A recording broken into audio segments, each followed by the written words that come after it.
O silêncio noturno do Egito era apenas aparente.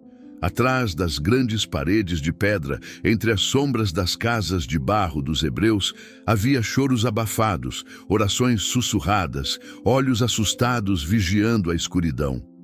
Um decreto havia sido lançado, um peso cruel caíra sobre o povo de Israel.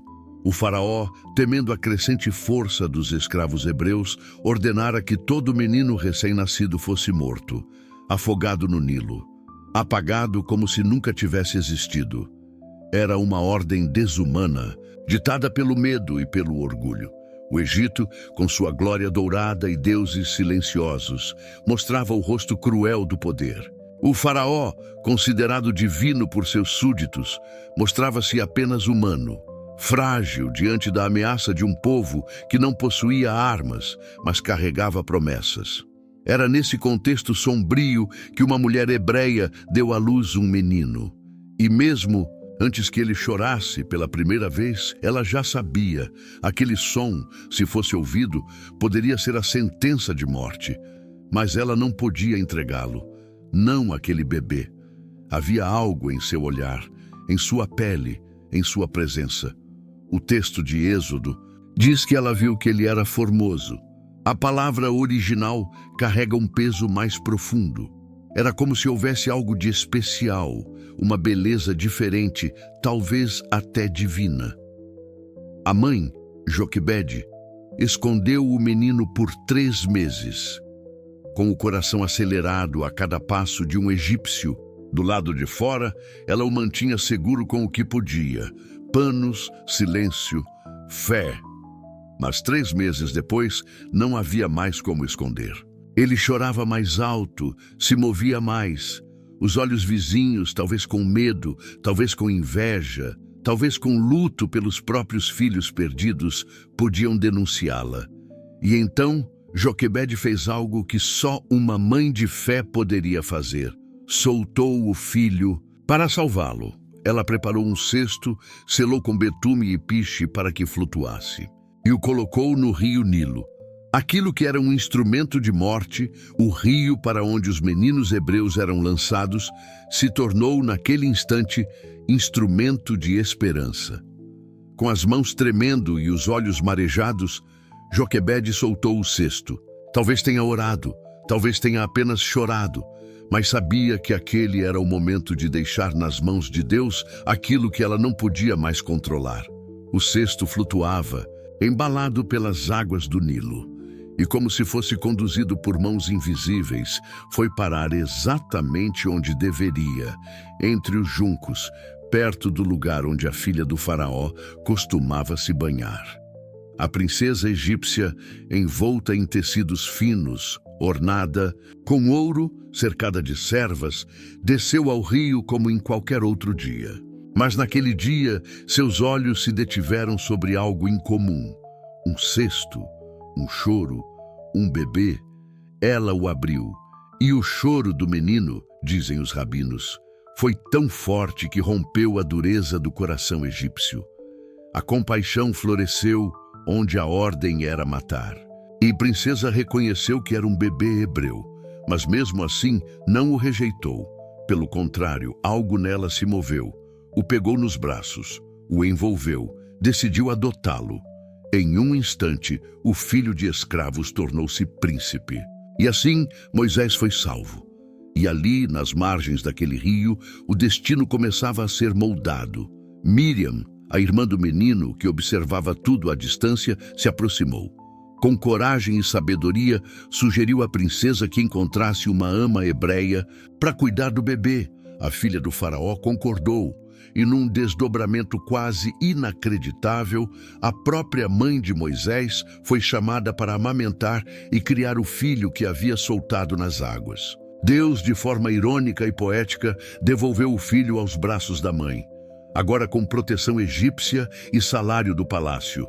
Mas o tempo passou, e Moisés cresceu. Foi tirado do colo da mãe e levado ao palácio. Lá foi educado como príncipe do Egito. Recebeu os melhores ensinamentos: matemática, escrita, astrologia, estratégia militar, religião egípcia. Aprendeu a andar entre colunas de mármore e a falar como os reis. Mas, no fundo, algo nele nunca se encaixava. Os corredores do palácio não calavam a voz que gritava dentro dele: "Você não é daqui." O pastor Rodrigo Silva comenta que o Egito, naquela época, era uma superpotência cultural e militar. A corte do faraó era um centro de poder e conhecimento. E Moisés, criado ali, teria acesso a tudo que um homem da elite poderia desejar. Mas havia algo maior se movendo nos bastidores. Porque o propósito de Deus não é frustrado por palácios, e seu plano pode nascer até no ventre da opressão. Moisés sabia de sua origem hebreia. Talvez porque Joquebede o ensinou nos primeiros anos. Talvez porque o sangue falava mais alto que o ouro. E um dia, enquanto andava entre os campos de trabalho, viu um egípcio maltratando um hebreu. A dor da injustiça queimou como fogo. A raiva explodiu. E Moisés, já adulto, com a força e a posição que possuía, matou o egípcio. Enterrou o corpo na areia. Achou que ninguém tinha visto, mas o vento do deserto sempre espalha o que tentamos esconder. No dia seguinte, viu 2 hebreus brigando. Tentou apaziguá-los, mas um deles respondeu: "Quem te pôs por juiz sobre nós? Vais me matar como fizeste com o egípcio?" Foi como uma lâmina no peito. Estava descoberto. O palácio não poderia protegê-lo agora. O faraó soube e tentou matá-lo. E Moisés fez o que qualquer homem faria diante do peso da culpa, do medo e da perseguição. Fugiu. Correu pelo deserto, solitário. Cada passo era uma despedida do que foi, uma angústia do que não sabia ser.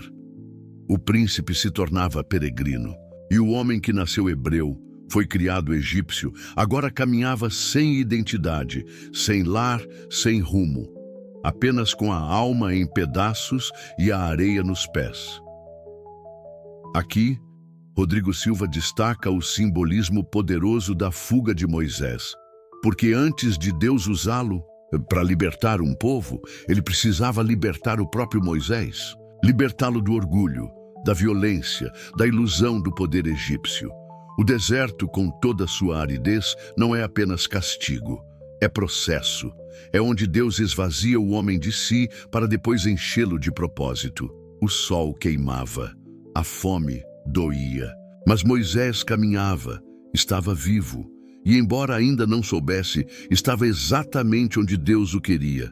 Porque às vezes a fuga não é o fim, é o começo. Um agradecimento especial ao pastor Rodrigo Silva, um brilhante arqueólogo, teólogo e estudioso das Escrituras. Sua paixão pela palavra de Deus, sua erudição e sua capacidade de conectar fé, história e evidências arqueológicas têm iluminado milhões de vidas ao redor do mundo. Este projeto foi profundamente enriquecido por sua inspiração, visão e compromisso com a verdade bíblica. Se este conteúdo tocou o seu coração, curta, compartilhe e inscreva-se no canal. Juntos, vamos espalhar ainda mais o conhecimento e a fé que transformam vidas.